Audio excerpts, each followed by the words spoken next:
তুমি কোনো জায়গায় গাঁজা সেবন করতে পারবো না।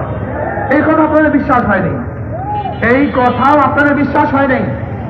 আমি উদাহরণ দিই, আপনি এখানে হাজার হাজার মানুষ আছেন, এর মধ্যে কি একটা মানুষ নাই যারা বিড়ি খান? কথা বলেন না কেন? ধূমপান করেন, এখন করেন না কেন? নিষেধ করছি, বাধা দিচ্ছি, খান না কেন? এখন কি মনে চাইছে? সৎ সঙ্গে সর্বনাশ, অসৎ সঙ্গে সর্বনাশ। ওই গুন্ডা, বদমাশ, ডাকাত, চোর এবং ধর্ষক রাজনীতিবিদ আমাদের গোটা সমাজকে নষ্ট করে ফেলছে, যুবক সমাজকে নষ্ট করে ফেলছে। আমরা মনে করি রাজনীতি মানে খারাপ না, রাজনীতি মানে রাজার নীতি, রাজনীতি মানে সর্বশ্রেষ্ঠ নীতি। পথের মধ্যে সবচেয়ে বড় পথকে বলে রাজপথ, হাঁসের মধ্যে বড় হাঁসকে বলে রাজা হাঁস। নীতির মধ্যে সর্বশ্রেষ্ঠ রীতির নাম রাজনীতি। এই রাজনীতি করবে কারা?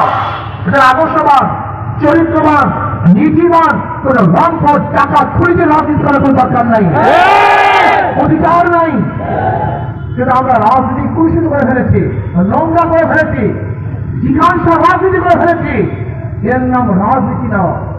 রাজনীতি মানে মানুষকে মুক্তি দেওয়ার যে পথ পন্থা, তার নাম রাজনীতি। রাজনীতি মানে এই নয় দমন পীড়ন, কাউকে জুলুম অত্যাচার খুন খারাপি জেলে ঢুকিয়ে রাখার নাম রাজনীতি না। বিশ্বাস হয় না?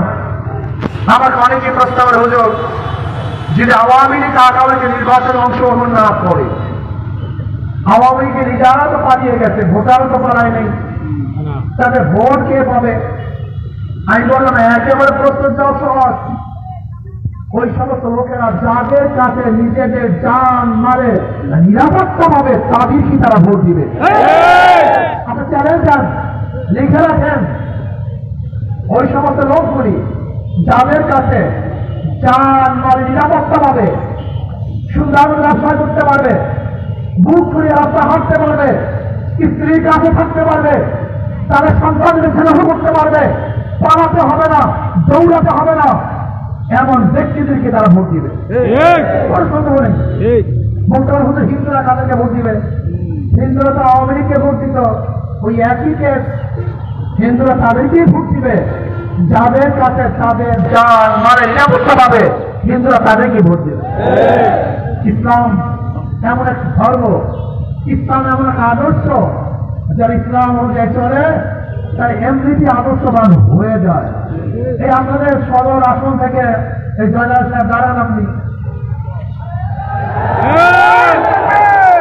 এই জয়নাল সাহেব, আপনার ধারণা কি এই হাতের মধ্যে খুনের রক্ত আছে?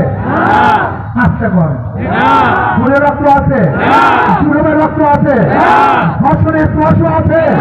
এরা কি টাকা পাচার করবে? ঘুষ গ্রহণ করবে?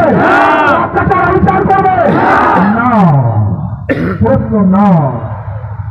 এদের মাধ্যমে খুন বন্ধ হওয়া সম্ভব, ধর্ষণ বন্ধ হওয়া সম্ভব, জুলুম বন্ধ হওয়া সম্ভব, অত্যাচার অবিচার দূর হওয়া সম্ভব।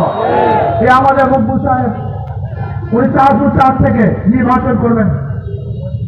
সাইকুল হাদিস আল্লাহ মকবুল সাহেব এই চেহারাগুলি যখন সংসদে সদস্য হবেন, তখন সংসদটা জান্নার বাড়িটা হয়ে যাবে। এখন যেরকম জাহান্নামের টুকরো, তেমন ভাবে জান্নাতের টুকরা। আর বিশ্বাস করি, আমার যুবক বাবা নামাজ না পড়তে পারো, রোজা না রাখতে পারো, দিন অনুযায়ী না চলতে পারো, নিজের ভালো পাগলের বুঝে। এই যে দেখেন হাত পাকাটা করছি, ওদের সব জায়গায় ধোকাবাজি। কেমন ধোকাবাজি? যে নৌকা নিয়ে নির্বাচন করে নৌকা চালাতে পারে না, যে ধানের শুধু নির্বাচন করে নিজেরা ধান কাটতে পারে না, যারা নাঙ্গল নিয়ে নির্বাচন করে নিজেরা নাঙ্গল বইতে পারে না, যারা গরু চাকা নির্বাচন করে নিজেরা গরু গাড়ি চালাতে পারে না, যারা কুঠার কুড়াল নিয়ে নির্বাচন করে নিজেরা কাঠ থাকতে পারে না, সব প্রতীকগুলি গরিবদের। নৌকা চালায় কারা? গরিবরা। ধান কাটে কারা? জোরে বলে। নাঙ্গল চালায় কারা? সব প্রতীক গরিবদের। কিন্তু যারা নির্বাচন করে একজনও গরিব না। তার মানে ওদের প্রতীকের সাথে কাজের কোনো মিল নাই, সব ধোঁকাবাজ। কিন্তু হাত পাখা বলে প্রতীক, যে নির্বাচন করে সে ঘোরাতে পারে, তারাও চালাতে পারে, পুরুষরাও চালাতে পারে, মহিলারাও চালাতে পারে,